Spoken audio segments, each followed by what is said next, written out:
Seemed like everybody was having a good time in the gallery a little bit earlier. Oh, yeah? Yeah. All right, excellent. Well, I would like to introduce Roger Corman, Bob Burns, Mick Garris. And John Landis couldn't be with us this afternoon. He's recovering from a recent surgery that he had, and so he gives his condolences, but hopefully he will be better very soon. I guess before we get to questions from the audience, you know, John Landis, he was sort of one of the sort of beginning people that we met with for this project. We'd been working with him several years ago on a previous version of this exhibition, and you know, such a charismatic guy that we definitely wanted to work with him for this iteration of the horror exhibition. John had recommended that we talk to Mick, and since Mick knows everyone related to horror ever, and you know, Mick was nice enough to really, you know, give us a lot of connections in the horror world, including introducing us to Roger. John also introduced us to Bob Burns, and going over to see Bob and Kathy and their collection was definitely one of the highlights of my museum career. But I guess I wanted to ask you guys, you know, in the horror mode, I mean, thinking back, what was the first time that, you know, that sort of horror, the fantastic, you know, really excited you? I mean, what sort of, you know, first made you realize that you really love this stuff? Go ahead, Roger. The first time I remember seeing a horror film, it wasn't when it was originally released.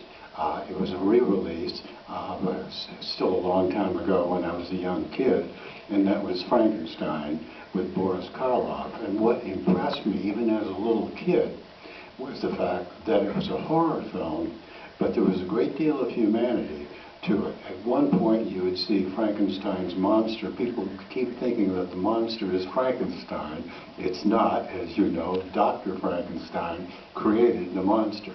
But at any rate, Boris Karloff, as the monster, does these horrible things, and then he has a very touching little scene with a girl by the side of a lake, and you think he's going to kill her, and instead he doesn't. As I recall, he gave her a flower or did something, and that impressed me very much. That in the same film, you could, what was it? But then he threw her in the lake. Oh, did he? Oh, geez, I didn't remember that. He ran out of flowers. That's what They happened. cut it out Oh. in its initial release. It's back. Yeah, he ran out of flowers and thought she was a flower.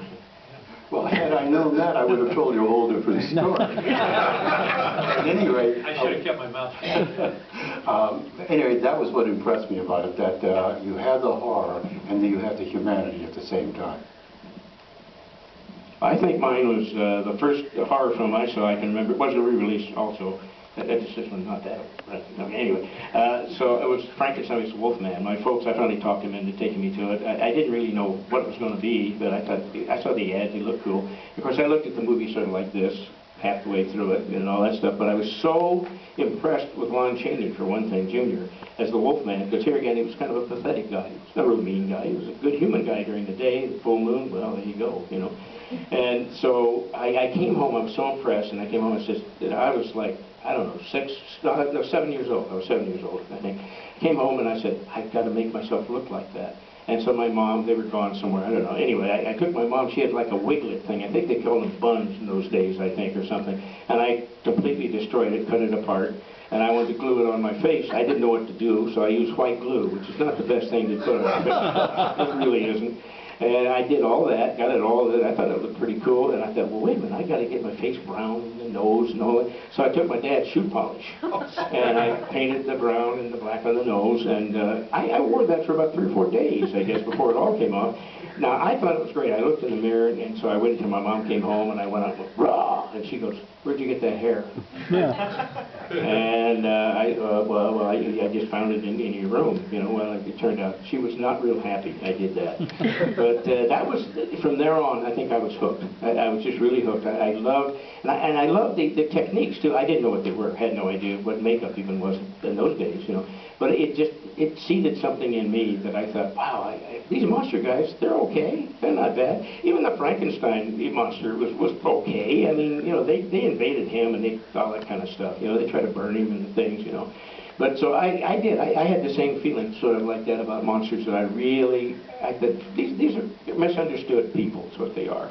And I was misunderstood my whole life because, you know, my folks like said, I wish we could put him in a closet somewhere or something, or a trunk. But they never did. They let me go. But anyway, that's my story, and I got to stick with it, I guess, now. Mine is not particularly interesting. It's just that the first genre film I ever saw was Son of Kong.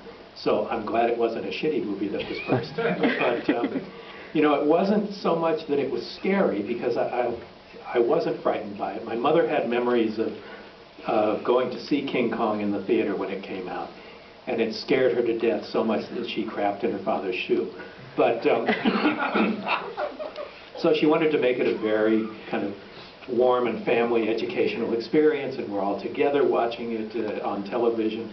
For some reason, I don't remember why, but we had a little TV on top of the other main TV, and they were both on at the same time, watching Son of Kong. And just the magic of this giant gorilla that was obviously not real because it moved in a jerky way, but I was just drawn to it. And I think, like most fans of the genre, I've always been an outsider. You know, I've never been a joiner. I've never been, you know, I was not popular in school or any of those things.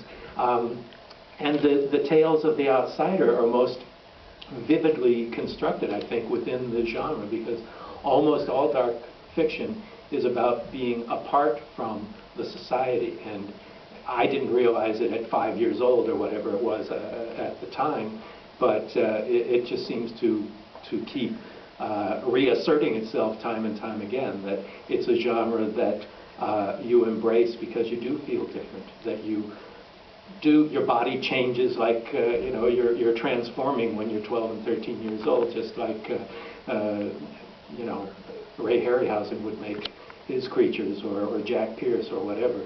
And I just think the feeling of the outsider is what draws the horror community together and makes it so passionate. And then they're no longer outsiders because they have a community of their own, but it's still aside from the real world. So.